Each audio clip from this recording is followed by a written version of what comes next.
Lies of P is a Souls-like action RPG inspired by the world of Pinocchio, developed and published by NeoWiz Games alongside Round 8 Studio. It was released very recently for both the PlayStation 5 and Xbox Series consoles, and for those wanting to experience dragging their nuts across sharpened glass, they also have an Xbox One and PS4 version available to you as well. Although I don't know why you'd want to experience Dark Souls on a VCR, but hey, to each their own I guess. And it was also made available through Xbox Game Pass. But you know what you don't need Xbox Game Pass for? Subscribing to this YouTube channel, baby! Yeah, that sounded a lot better in my head. But anyway, if you go on to enjoy the video, make sure you hit that like button, subscribe as well, hit the notification so you know whenever I upload, and let's get straight into this review, motherfucker. Like I mentioned in the intro, this game is a Souls-like game, but don't let that deter you. All that means is that this game will follow the, typical Souls-like pattern that other Souls-like games follow. You rest at bonfires, or stargazers in this game's case. You go through a couple different areas defeating different enemy types until you eventually reach a boss that is tougher than balls and kicks your ass 20 times. And yes, I know this is a very, very summed up version of what the formula is, but I assume that if you've played these games before, then you understand or have a general understanding of how these games play out and the formula that they follow. And if you haven't played these games before, I assume that you're at least familiar with the formula that they follow and the influence that the games have had on various other genres and game franchises today. Hell, even Star Wars has their very own Souls-like games with Jedi Fallen Order and Jedi Survivor, which are also very great titles, by the way. Lies of P puts its own spin on this formula by putting a bigger emphasis on the world and building out a story. Seriously, the best part about this game is easily the way it makes you feel as you go through it. The city of Krat is dark, gritty, and the whole tone of the game is much more somber than you would expect when you think of the cartoony world of Pinocchio, or at least what I would expect when I think of Pinocchio. Seriously, going into this game, I thought it was going to be, whenever I first heard that it was based on the Pinocchio property, I thought it was going to be more of a cartoony, I don't know how to describe it. More cartoony, unrealistic, of course, as all cartoons are, and not really have very many heavy themes throughout it. But this game definitely took me by surprise, and definitely has several of those elements sprinkled throughout it. You play as a puppet created by Geppetto, who is eventually awoken by a being known as Sophia, whose initial reasons for doing this are very unclear to you, but you're awoken nonetheless, so you get on with your journey. As you progress through the city of Krat, you will soon come to realize things are not as they seem, and you quickly become wrapped up in something that is much larger than what you had initially thought was happening. First of all, there are very few people left throughout the city of Krat, and you soon are able to figure out that this is because the puppets, which were once friendly to people, turned on them and started killing on sight. And while you don't know why this is at first, when you eventually do find out why they're doing this, it's pretty interesting. I don't want to reveal it because I really think you guys should go through and play this on your own, but you guys will see by the time you get to the end, things will not be the way you expected them to be. I really think that you guys should experience the story for yourself and discover these secrets for yourselves because I don't want to spoil them. I think it's the best part of the game is the story and just figuring out what's going on in the city, and I do not want to spoil it. I'm not going to. So, we're just gonna move on. The story was easily the biggest part pushing me forward, and I had to keep finding out more. There's so many questions I needed the answers to, and pushing forward was the only way that I was going to do so. I needed the answers to questions like, why is the city so dark? Why the fuck are the puppets so pissed? Who is this weird ass Geppetto dude? Who am I? Why is there a dick growing out of the fucking wall? These were all questions I needed the answers to, and I wasn't gonna get them by sitting there with my fingers in my ass. So I had to press on, as you should too. There's just quite a few twists and turns that you definitely don't expect, and when you get to them, you're gonna be left like, what the f did I just see? Moving on to the design of the game, going through Lies of P, initially you are tasked with defeating all of the frenzied puppets and bringing an end to their chaos. And while at first it seems like a simple premise, it's initially enough to get you going. As you explore, you're greeted by some truly unique environmental and enemy design. You will run through collapsed buildings, collapsed dungeons, collapsed train stations, all kinds of shit. And you can really see the effect that this outbreak has taken on the environment by stuff crumbling and stuff is in ruins, and you can see that the ergo over time has completely transformed these environments into something that is completely different and is a shell of what it once was. I really enjoyed how the game made it feel like you were walking through a city that was actually once living and breathing and full of millions of people just going about their everyday lives. You'll come across loudspeakers, announcers, music that's still playing, and it just adds an extra layer of immersion to the whole thing because it feels like these were people who were going through their day-to-day lives just doing what they do, and then all of a sudden, boom, Puppet comes to wreck the day. And nothing was the same, and you can really feel it in the atmosphere that this game creates. What's really cool is that the game actually rewards the players for exploring its deepest, darkest corners. You can be rewarded with powerful items, powerful weapons, or even sometimes you'll find hidden enemies that will also drop different items or weapons or gear. You'll occasionally even come across some armor sets that you can get from defeating bosses and even talking to some NPCs, but they don't provide any defensive buffs like increased. All they are is purely aesthetic, and they do absolutely nothing, which is perfectly fine with me. It just adds a cool touch of your own flair to your character. Taking a look at the actual enemies in the game, they are no joke, and don't get it twisted, this game is very difficult. I don't want you guys to go into it thinking it's easy. This game is hard, and you will want to bang your head against the stove over and over and over again, hoping for a different result. But you just gotta get good, and you just have to buckle down, beat it, be proud of it, learn, adjust, and just slay.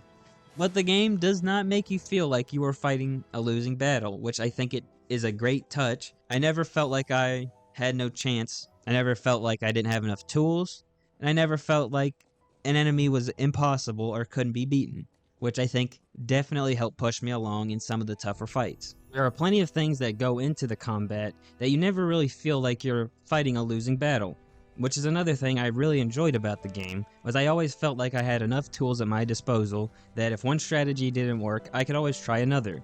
Bosses will usually follow a pattern that is relatively easy to exploit once you figure out what it is. Same thing with smaller enemies. They follow a pattern. Once you figure out that pattern, you exploit it, you win. It's as simple as that for the most part, except for when it's not. But we'll get there.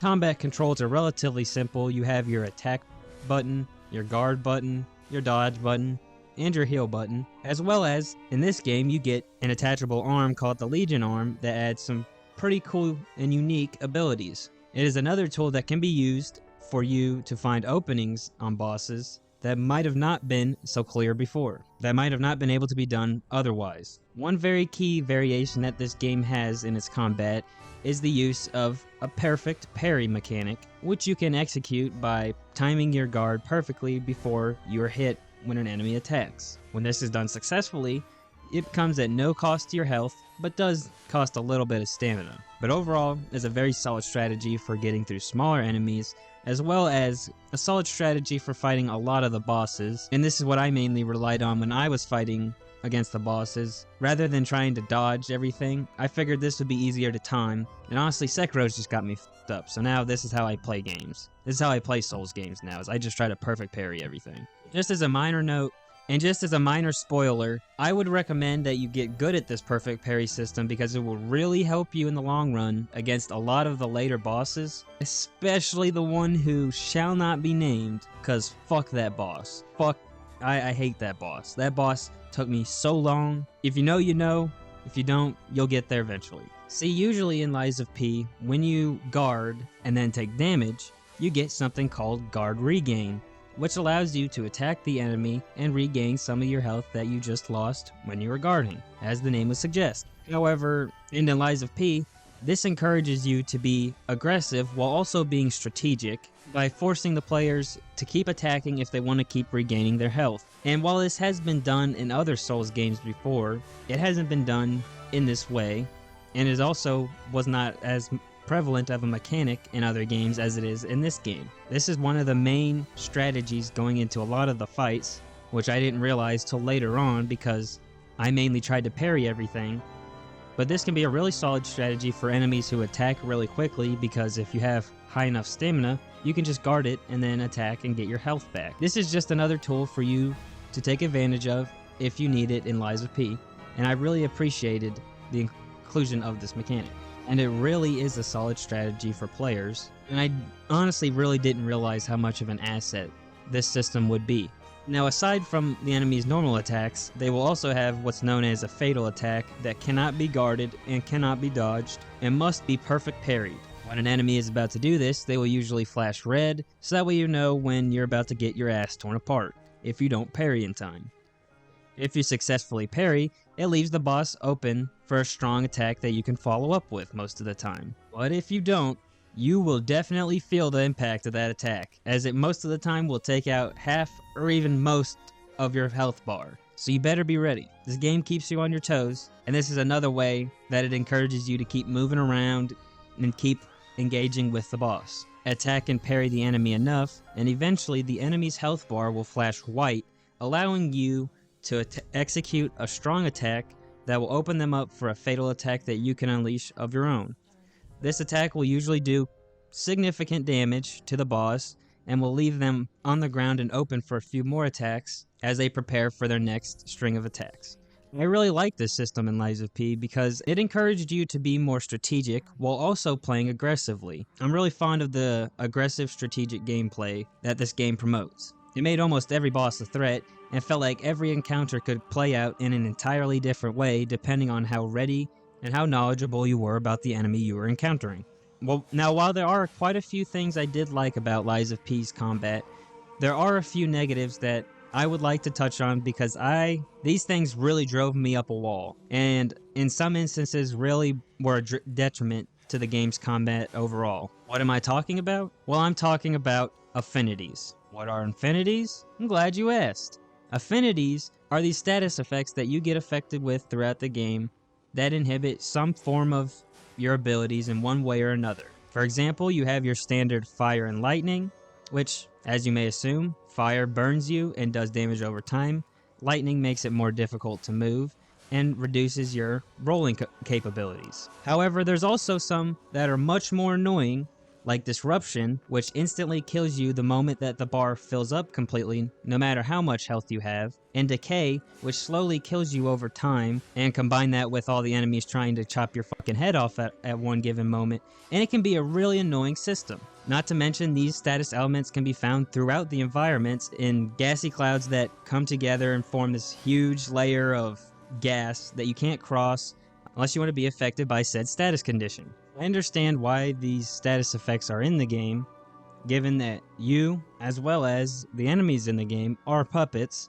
and, you know, these effects would affect puppets. If you burn wood, it burns. You know, puppets contain electronical parts, at least in this universe, of course.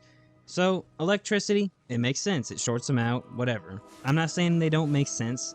I just feel like the execution behind them was not done very well. They're placed randomly throughout the world, random enemies are given these effects, and even bosses use these effects as well, which adds an extra layer of annoyance to fighting some bosses. It makes some of them even artificially hard or more difficult than they really need to be. I think that if they need to be in the game, then they need to be reworked or figure out a different way to do it differently. But if you can't do that, then I'd say you need to take these status effects, take them on home, and shove them up your ass, because they don't really add anything to the gameplay. They just serve as an annoyance, and was honestly my biggest complaint with a lot of the game, and was honestly one of the biggest contributors to a lot of unnecessary deaths, because you're trying to manage all of this stuff all at once, and then you got a status effect that's constantly draining your health. It's just a lot to manage, and I think that it could have been executed in a better way. How can they have executed this in a better way?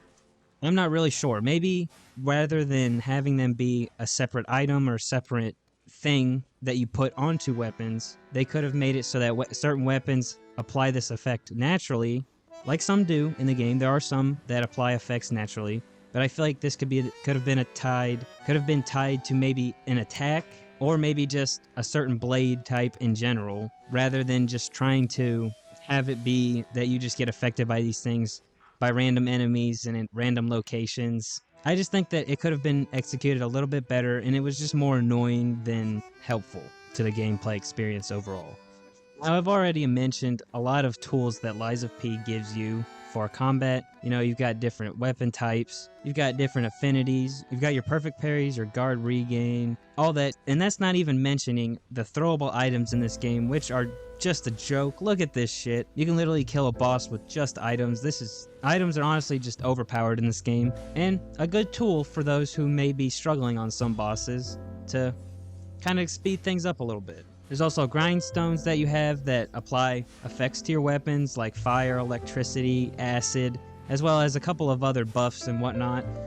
This is without even mentioning the whole weapon mixing and matching system that goes stupid with the amount of crazy customizations that you have and the amount of different weapons that you can create. You can honestly create really any kind of weapon to fit any kind of playstyle that you can imagine. If you like to keep things long range, they have longer weapons for that. If you like to be up close and personal, you can mix and match a weapon axe to put it on a shorter handle and go to town. It's really a unique system, and I really liked it, actually. Unfortunately, I did not really use it that much because I actually found quite a few weapons that I enjoyed using, and they didn't require any mixing and matching of any kind. I just didn't really have a need for this system, but I can see how a lot of other players may find this system to be really helpful in crafting the perfect weapon for them.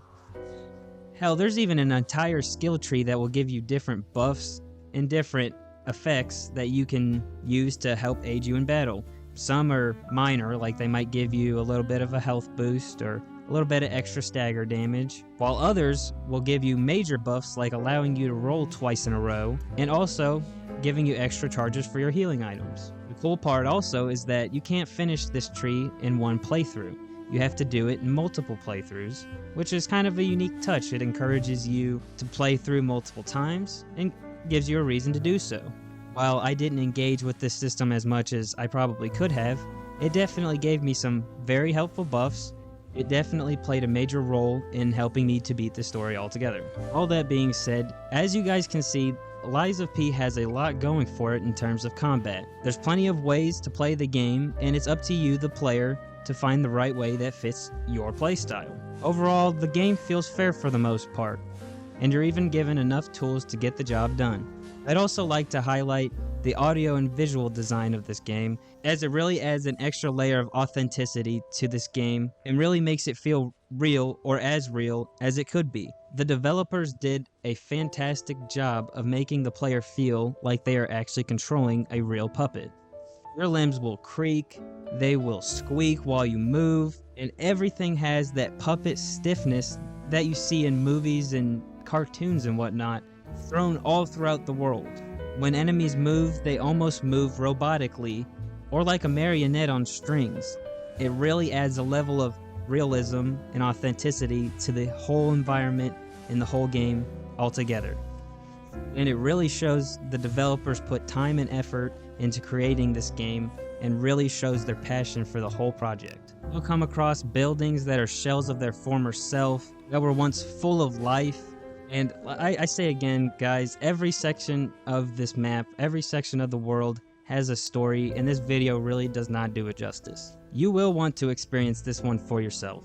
And the music absolutely fucking slaps. It matches absolutely perfectly with the game and adds a little somber sweetness to everything around you. These tracks fit in perfectly with the game and do a good job of conveying the feelings that they need to convey. During boss fights, music gets more intense, but it also has that hopefulness attached to it that keeps the players pushing forward and forward. It also adds that little bit of hopefulness to it that keeps players pushing and keeps players engaged. It's really awesome. It brings the whole thing together. It makes it this big scene. It's so good.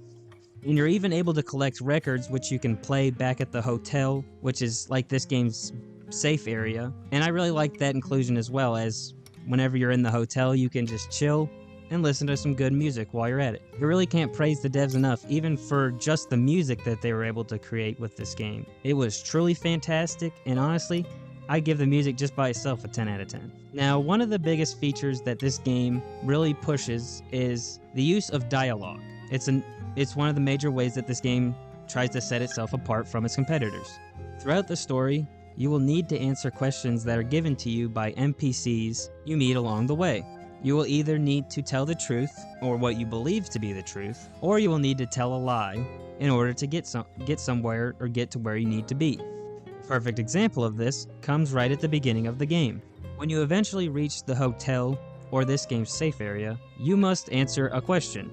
Are you a human or are you a puppet? And well, obviously, you're a fucking puppet. But if you want to get anywhere, you're forced to lie and say that you are a human. Now this is just a simple example, and there are many more examples that occur throughout the game that have bigger outcomes and affect the story in bigger ways than others do. And while I like this system, in theory, I really think the execution was pretty weak. I think that they could have done more with the choices that you were given and the effect that it has on the story and how it plays out altogether. I think it could have been a neat idea if they explored different dialogue options leading to different endings or leading to different bosses, but maybe that will come in the sequel. However, despite this, I did really enjoy the Riddler character that you're introduced to, who asks you questions and you must answer correctly in order to get a key that will unlock a door, which will hopefully give you some good loot, maybe being a weapon or an item that can help you further your journey. I just thought it was a nice touch, and I thought his personality was just perfect, combined with everything else going on in the game. I just think that maybe the decisions could have led to maybe different outcomes or maybe different boss fights, I don't know, just something a little bit different depending on the road that you go down. And speaking of bosses, this game has plenty of them, and they really serve to bring the whole experience together and put a nice little bow on top of it. Each boss fits well within each area that they are placed in, and they even have a reason for being there, which was a really nice touch that I actually liked a lot in this game. Each boss has a reason for being there, and the game does a great job of establishing the reason for them being there and the lore behind the character. When you approached each boss fight, you at least had somewhat of an understanding of who the character was, kind of what their motives were, and just overall you kind of knew why you were trying to defeat this boss, which even that gets flipped on its head later on in the game, which is, I can't spoil it for you guys, but it's so nuts. It really threw me for a loop the first time I saw it. And each boss requires the player to become familiar with their movement, their attacks, their attack patterns, and how they're going to punish said attacks and said attack patterns. These bosses will make you think, man, am I just ass? But no, it just takes a little bit more patience. There's usually a tool that you have in your repertoire that you can take advantage of, and no boss is impossible. Remember that. There's even several mini bosses that will be scattered throughout that you can take on that serve to break up the smaller enemies and break up the pace of the game. They serve as like a nice little checkpoint almost between smaller enemies and bigger boss fights. And they also provide quite a bit of challenge. I got stuck on quite a few of them, like that clown puppet who likes to fucking sit back and throw his fists at you like a little bitch. Yeah, he was difficult, that guy. But yeah, there are some really nice mini boss fights in here. They usually came up pretty unexpectedly, which was a plus and a minus depending on how you looked at it. While I can appreciate them more now, when I was running through them at the time, they would be quite annoying because they would pop up from out of nowhere, and you wouldn't really know when to expect them, and if you weren't prepared, then you would get killed, and you'd have to run through the same enemies time and time again until you were able to get that boss down, and you're able to get past them. It just made it really annoying at the time that you'd have to run through several enemies and hopefully make it with enough healing and health to make it through the next boss. And then if you didn't make it, you would have to redo it all over again. So for some, I can see this becoming very annoying. You just gotta hunker down and get through it, push through it, and there's nothing really else to it. No boss in this game really felt unfair, and there were plenty of opportunities to take them down once you were able to get accustomed to their movement patterns, their attack patterns, and were able to just figure out their movement in general and able to punish when you need to punish, block when you need to block, parry when you need to parry, and it was all just a matter of learning the boss. But again, I didn't really have too much trouble with very many bosses until I got to the Black Rabbit Brotherhood for the second time. As a matter of fact, I would say that the first 70% of the game is very doable, feels very fair, and feels very possible, which I cannot unfortunately say for the last 30% of the game, which feels unnecessarily difficult Enemies feel artificially more difficult just for the sake of padding out the game time. For whatever reason, after you beat the Black Rabbit Brotherhood for the second time, the game tremendously ramps up in difficulty. Enemies that would take 3 or 4 hits to kill now take 6 or 7 hits to kill, and also hit a lot harder than they once did. There's also a dramatic increase in the number of enemies per room, which really made things difficult when you're expecting maybe a couple enemies per area, and then all of a sudden 20 jump out and bang your ass, so you don't know what the fuck to do. Seriously, the part after the Black Rabbit Brotherhood took me about 20 to 30 tries just to run through and get through because of how many enemies there are in just a small area. The stargazer you get to the next stargazer you get to, there's probably 60 enemies there. Now that's probably an exaggeration, but still, there's just a lot more enemies in between stargazers, and they also give them a lot more powerful attacks, which makes things just 20 times more fucking difficult than it needs to be. I don't know why they did it this way, and I hope that in the second game this can be addressed so that there isn't such a steep difficulty curve in the middle of the fucking game. And hopefully in the second game it will get addressed, because I think that having such a sharp difficulty curve in the middle of the game will deter a lot of players and turn a lot of players away from the game. I wasn't necessarily frustrated with the fact that the game got more difficult.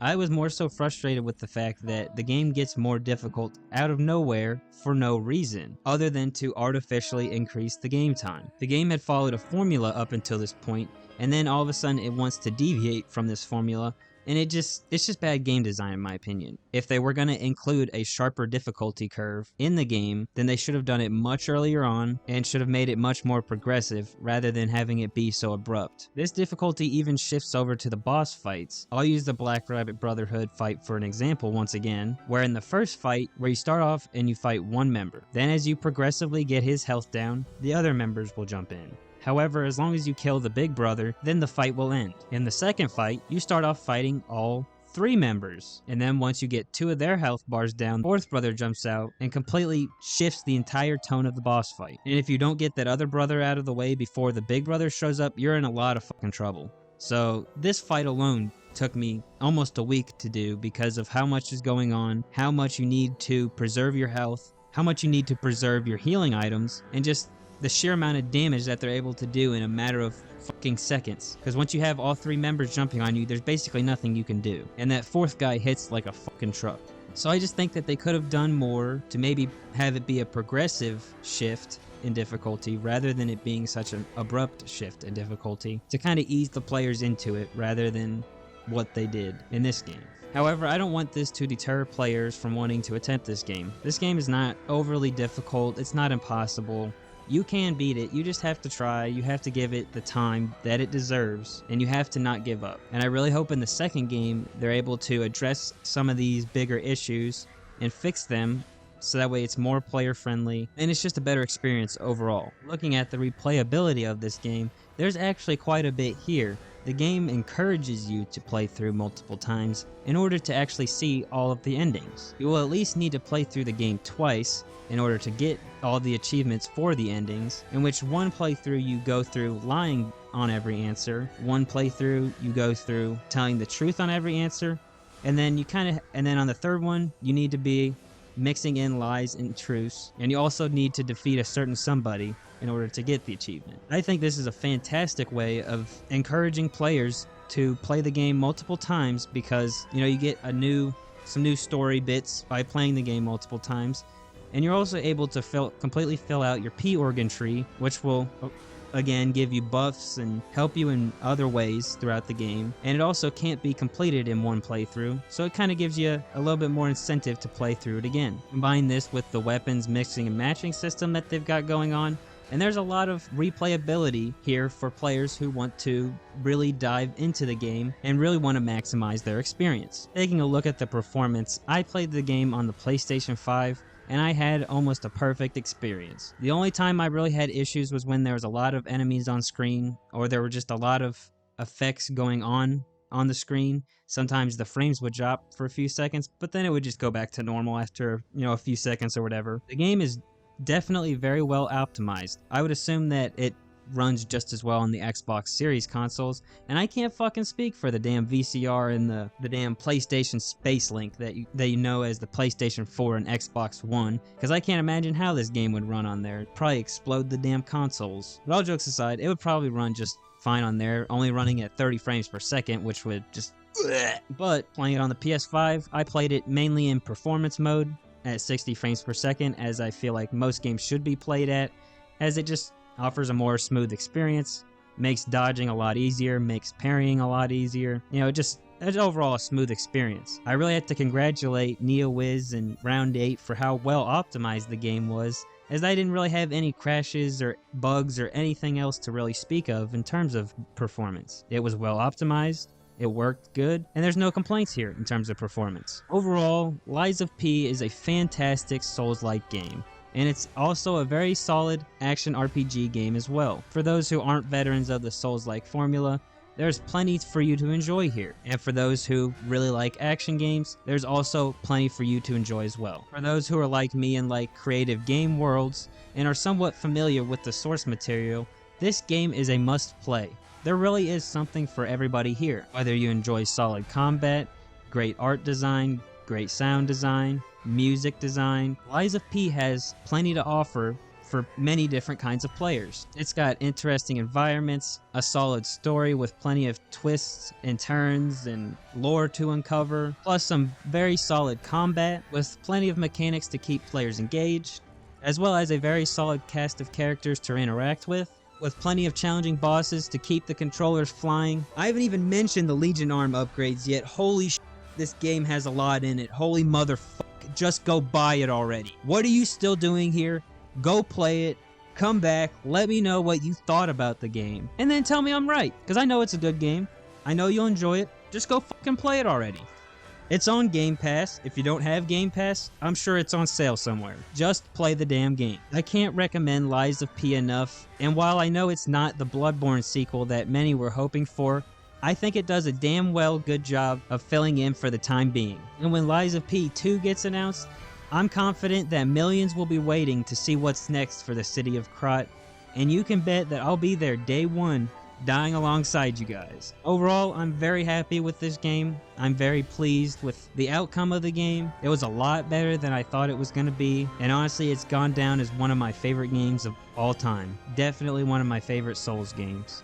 Easily top 3. Well done, Lies of P, well done, NeoWiz, and well done, Round 8 Studios. You guys did a fantastic job. So let me know, did you play Lies of P? If you did, let me know down in the comments down below. And while you're down there, if you enjoyed the video, why not leave a like and also subscribe, as I really appreciate that. And you already know we're on that road to 1K. We're gonna get that shit soon. Thank you all for your support. I really can't do it without you guys. I know we can do it. Let's try to get there either by the end of this year or by the end of next year. I know we can do it. I know that's a crazy goal to set, but I know we can fucking do it. And let's fucking do it. I also want to give a shout out to all the people that left comments on my last video, because I really enjoyed interacting with you guys, and I enjoyed seeing all the comments, and people were talking back and forth and liking each other's comments. It was like a whole full-blown conversation going on down there. And if you want to join that conversation and be a part of it for this video, interact down there. Be down there. I'll try to respond to as many comments as possible, but you guys carry the channel. This is what the channel is all about, is the community. I really want to be able to create a solid community with solid people and just create a good community. Guys, it makes me smile. It makes me really happy to see you guys interacting down there, you know, talking shit, telling me when I'm messing up, which is what I need. I need you guys to give me feedback. Let me know how I'm doing. Let me know how the videos are doing. Let me know what I could do differently. And I also, a lot of the time, I look down there for maybe new ideas for new videos. So if you guys want to pitch me some new video ideas, let me know down in the comments as well. I read as many comments as I can, and I try to respond to as many as I can. So interact. Let's do this shit, guys. And I also want to apologize for the lack of uploads. I've just been really busy with college work and shit, but, you know, I don't want to fucking bombard you guys with excuses. I've just had a lot of college work. There's been a lot of good games coming out. I've been kind of slacking, but I'm going to try to get some more videos uploaded. Like I said, I'm going to try to have 7 videos uploaded within the next 3 months. That's my goal. And yeah, hopefully we can get there. Again, if you enjoyed the video, like and subscribe. I really appreciate it, guys. With all that being said, thank you all for watching. Stay chill, stay real, stay blessed, Don't just get by, get fly, and have an awesome day, my people. Peace. If you enjoyed the video and you want to see more, here's a couple videos for you guys to check out, and I'll see you over there. Peace.